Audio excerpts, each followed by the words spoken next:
Every heartbeat is a clock. Every orbit, a measure.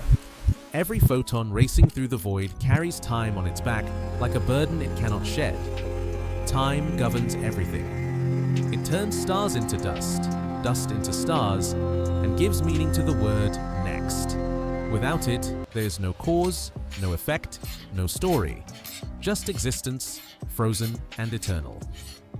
But time is not invincible. Imagine a universe winding down like an ancient watch. Its gears slow, its springs uncoil. Motion, the very engine of time, begins to fail. Galaxies drift into darkness. Stars flicker and fade. Atoms themselves lose the energy to vibrate, their quantum dance slowing to an imperceptible tremor. The cosmos is not eternal in the way we imagined. It does not spin forever. It does not burn without end. It is dying, not quickly, not violently, but inevitably. And in that final, infinite silence, a question emerges from the void. When everything stops moving, does time die, or does it merely sleep? This is not a tale of destruction, it is a story of completion. The universe does not end in fire or violence, it ends in stillness. Perfect, absolute, eternal stillness. And with it, time exhales its last breath. The second law of thermodynamics is not a law of destruction, it is a law of inevitability. Entropy rises, always. Energy spreads, always. Order dissolves into chaos, and chaos spreads until it becomes uniformity. This is not a flaw in the universe. It is its deepest nature, its most fundamental truth. In the beginning, the universe was a furnace, dense, hot, impossibly compressed. Every particle vibrated with ferocious energy. Quarks collided in a plasma so hot that matter itself could not form. There was no stillness, only motion, only change, only the roar of creation echoing through space that had just learned to exist. But that fire is dying. Slowly, over trillions upon trillions of years, the universe cools. Galaxies drift apart, pulled by the relentless expansion of space itself. The distance between them grows. First millions of light years, then billions. Then distances so vast that light itself, traveling for eternity, could never bridge the void. Stars exhaust their fuel. One by one, they collapse into white dwarfs, neutron stars, black holes, monuments to the energy they once possessed. The last red dwarfs, those faint embers that burn for 100 trillion years, finally gutter out. The universe grows darker. Black holes devour what remains.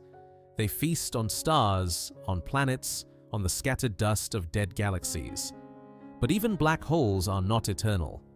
Stephen Hawking showed us that they evaporate, leaking radiation across eons so long that human timescales become meaningless. A black hole the mass of our Sun would take 10 to the 67th years to vanish. Supermassive black holes, those titanic beasts at galactic centers, would linger for 10 to the 100th years.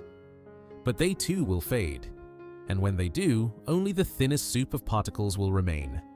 Electrons, positrons, photons stretched so thin by cosmic expansion that they carry almost no energy at all. Neutrinos drifting through a space so vast and empty that they may never encounter another particle again. Even protons, those stubborn building blocks of matter, are not safe. Theoretical physics suggests they decay, given enough time, 10 to the 34th years perhaps, 10 to the 40th. The exact number does not matter. What matters is this: nothing lasts forever. Not stars, not atoms, not the very particles that make us real. And even when matter itself has faded, the vacuum is not truly empty. Quantum fluctuations persist, phantom particles flickering in and out of existence, borrowing energy from nothing and returning it in the same breath. But these too grow quieter as space expands and cools. The fluctuations stretch, their frequency drops. Eventually, even the quantum foam settles into a perfect, symmetric stillness. The last faint ripples of motion dissolve into the infinite, This is not a violent end. It is a slow fade, a dimming, a cosmic old age, and as motion slows, time weakens. Because time and motion are not separate, they are twins, born together in the same instant. Motion gives time its rhythm. Change gives time its direction. Without them, time has nothing to measure, nothing to mark, nothing to prove it ever existed at all. The universe becomes like an ancient being, its pulse growing fainter with each passing eon. Its breath shallow, its heartbeat slow, and eventually, it stops. Time as we experience it is a direction, an arrow. It points from past to future, from order to disorder, from difference to sameness. But why? Einstein showed us that time is relative. It bends, stretches, slows depending on gravity and velocity. A second near a black hole is not the same as a second in empty space. Time is not absolute. It is not fixed. It is woven into the fabric of space-time itself, inseparable from the geometry of the universe. Yet even in relativity, time retains a direction, a flow.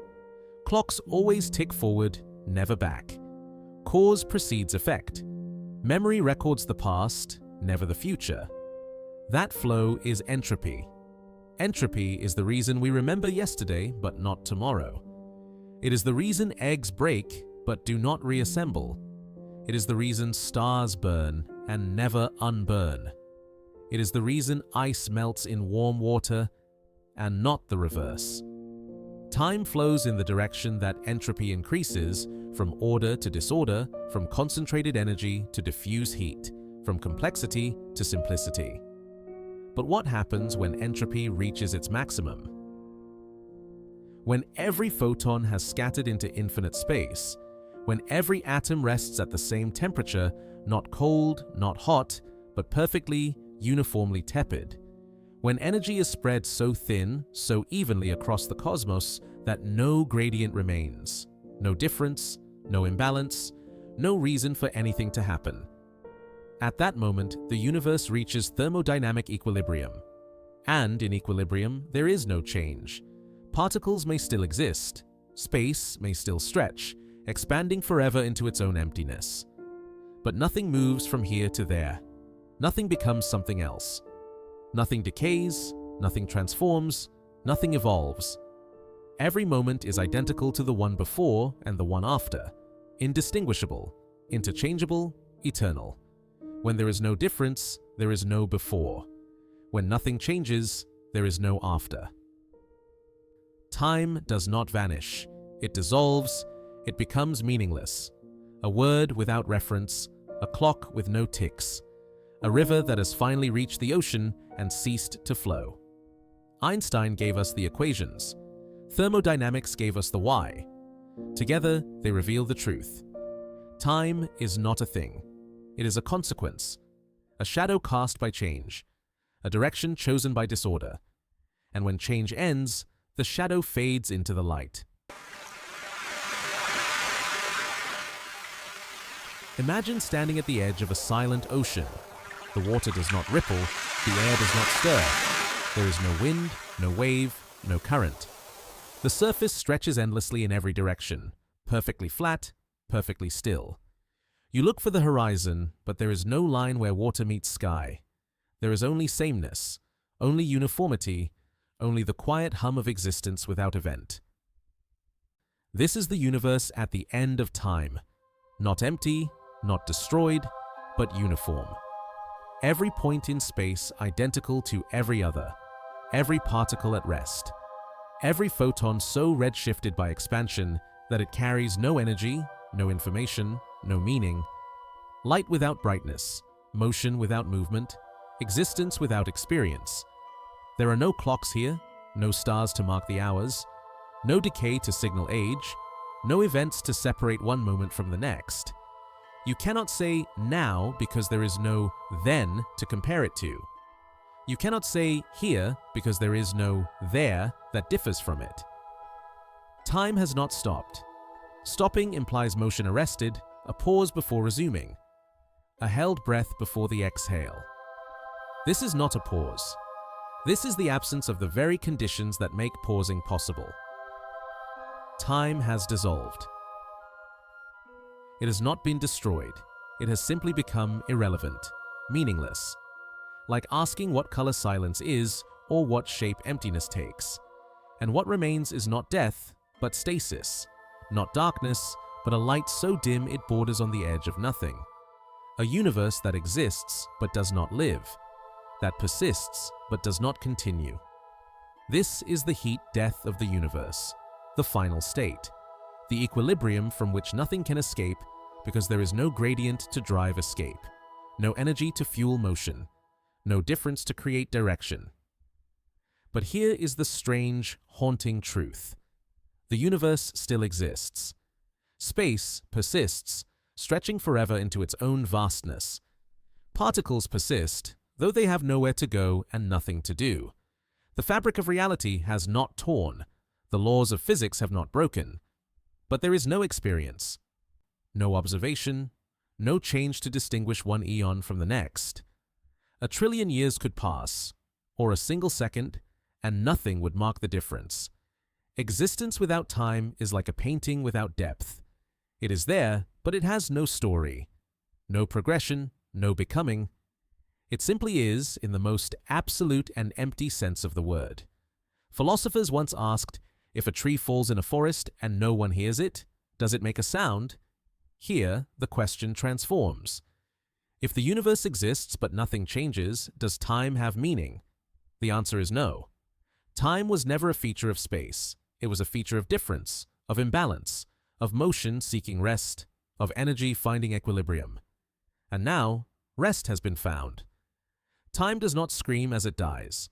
It does not shatter like glass or collapse like a star. It fades, softly, quietly, like breath slowing in sleep, like echoes dissolving into distance, like light dimming until you cannot tell if you still see it or merely remember seeing it. And then it is gone.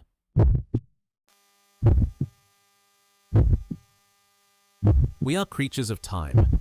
Our hearts beat in rhythm, marking seconds with every pulse. Our cells divide, age, and die, writing the story of our lives in biological entropy. Our thoughts move from one moment to the next, a stream of consciousness that depends entirely on change.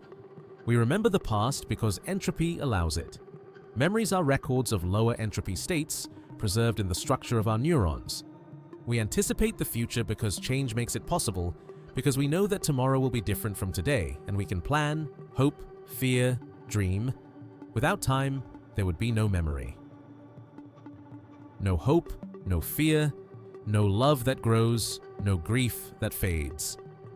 Every human experience is built on the foundation of change, on the knowledge that this moment, right now, will pass, that nothing lasts forever, that endings give meaning to beginnings.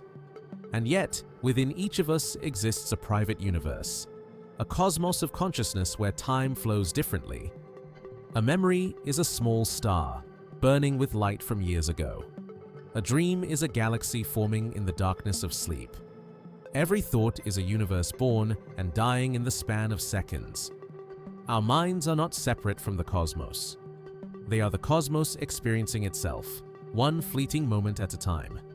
Time gives meaning to endings, to farewells, to last words and final embraces, to the knowledge that we will never stand in this exact moment again. Never see the world from this precise instant of our lives. It is because time is finite that it is precious. A sunset is beautiful because it fades. A song is moving because it ends. A life is meaningful because it is limited. If we lived forever, unchanging and eternal, what would be the point of today? Why would this moment matter if it were identical to every moment before and every moment after? And so, the death of time is also the death of meaning. Not because meaning was destroyed, but because meaning requires contrast. Light against dark. Now against then. Being against not being. We understand joy because we have known sorrow. We cherish presence because we have felt absence. In the timeless universe, there is no contrast, no difference, no distinction between experience and void. No way to say that something matters because there is no alternative in which it does not. Eternity without change is not life. It is the absence of experience. A consciousness frozen forever in a single moment would not be thinking. It would be a statue of thought, unchanging and unaware. This is the paradox of infinity. To live forever is to stop living. To exist without end is to lose the very thing that makes existence matter. And perhaps this is why the universe must die. Not as punishment, not as failure, but as completion. Everything that could happen has happened. Every configuration explored. Every possibility exhausted. Every star that could burn has burned. Every thought that could be thought has been thought somewhere by someone in some corner of the cosmos. The universe has finished its story. And when a story is complete, it does not need another chapter. It needs an ending, a moment of closure, a final word that gives everything before it shape and meaning.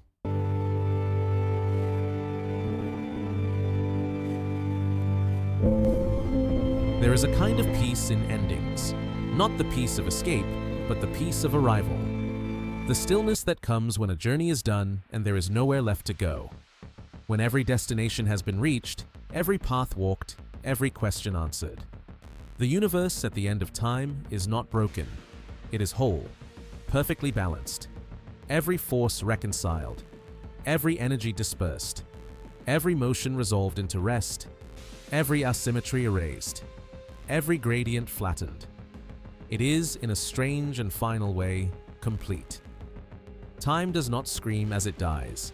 It does not shatter like glass or explode like a star. It does not fight or rage or cling to existence. It simply fades like the last note of a song held too long, dissolving into silence. Like light dimming until you cannot tell if it still glows or if your eyes are merely remembering brightness. Like breath slowing in the deepest sleep, each exhale softer than the last, until there is no next inhale. And in that silence, there is no suffering, no loss, no tragedy, only completion. We, who live in time, may mourn its passing. We may grieve for the stars that will never burn again, the thoughts that will never be thought, the moments that will never arrive. We may feel the weight of finality, the sadness of last things. But the universe does not mourn. It has no regrets, no unfinished business, no dreams deferred. It has done what it was meant to do. It has existed. It has changed. It has become. It has known motion and stillness, light and darkness, complexity and simplicity. And now it rests. Perhaps time is not eternal. Perhaps it was never meant to be. Perhaps time is a gift given once, not to last forever, but to make forever unnecessary. A finite span in which things happen, in which stories unfold, in which meaning can exist because endings are possible. Because in the end, the universe needs nothing more than what it has already been. All motion has ceased. All change has ended. The great wheel has stopped turning. The cosmic clock has wound down to silence. And yet, the universe remains. Not in death, but in fulfillment. Not in emptiness, but in equilibrium. Not in absence, but in completion. When the universe stops moving, time falls silent. Not in death, but in completion. Not as an ending, but as a return. A coming home. A final breath released and no need to draw another. The story is told. The song is sung. And in the quiet that follows, there is peace.